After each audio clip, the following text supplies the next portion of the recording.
Китеп адам баласынын түбөлүктүү досу, ар бир ачылган барак жаңы дүйнөгө болгон терезе. Бүгүн сиздер менен ошо облустук китепканасындагы баалуу китептер жөнүндө сөз кылмакчыбыз. Анда эмесе кеттик. Эжеке, негизи эле айтсаңыз, китепканада канча китептер бар жана азыркы учурда жаштар кайсы китептеги жанрларга көбүрөөк басым жасашып жатышат? Жакшы экен, рахмат. Биздин китепканабыз 1989 жылы ушул жерге китепкана болуп ачылды да. Биздин китепкана илимдин бардык тармактары боюнча окурмандарды тейлеп келет. Бизде 1 миллион 300 миңден ашык китептерибиз бар азыркы убакта. Алардын көбү эми биздин азыркы, сен айтып атпайсыңбы, азыр жаштар кандай китептерге кызыгат депчи. Азыркы жаштар мотивационный китептерге кызыгып окуп атышат да, анан көркөм чыгармаларды көбүрөөк окушат.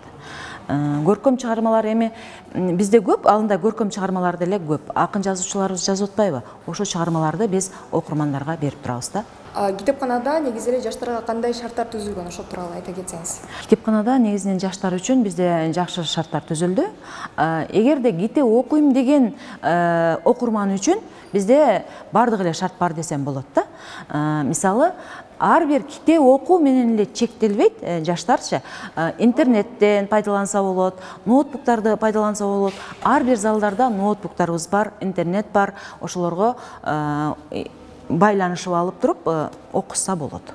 Бизде бул жерде да сонун китептерибиз бар, сакталган китептерибиз да. Мына жерде силер көрүп турасыңар, «Описание Корея» деген китептерибиз 1900 жылы чыккан китеп да. Ошо 900 жылы чыккан китептин экинчи бөлүмү экен да. Мынакей «Описание Корея» деген китептерибиз булар. Булар эми бир кылымдан ашык жашаган китептер да. Ошондой эле булар 1900 жылы чыкса, бул 901 жылы чыккан китеп, мынакей. 901 жылы чыккан китепти «Коммерческая энциклопедия» деген китеп бул, мынакей. Ушундай китептерди биз сактап, кийинки муундарыбызда билиш керек да, буларда ушундай кандай китептер чыгарылган экен, алардын алфавиттери кандай болгон экен деген бир кызыгуу болот да, жаштар үчүнчү. Ошондуктан булар баалуу китеп болуп саналат.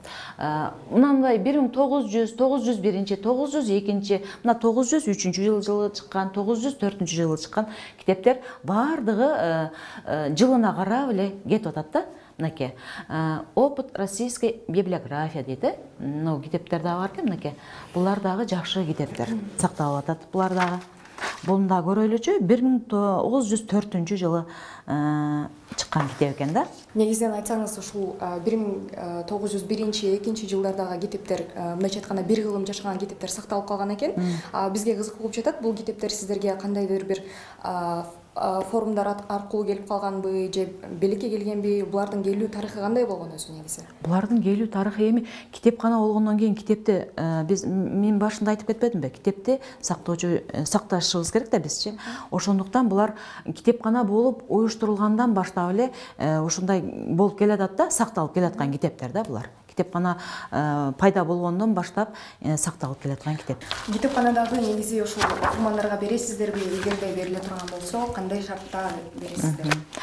Булар эми окурмандар эгерде ушундай керек болуп, ушул китептерге кызыккан болсо, эгерде бир кылым жашаган китептер кандай болду экен деп кызыккан болсо, биз үйгө бербейбиз, бирок залда окуганга беребиз. Залдарыбыз бар да, ошол жерде окуп алып, кызыктуу маалыматтарына, өзүнө керектүү маалыматтарды алып кетсе болот. Эгер ушул китептер керек болсо окурмандаргачы.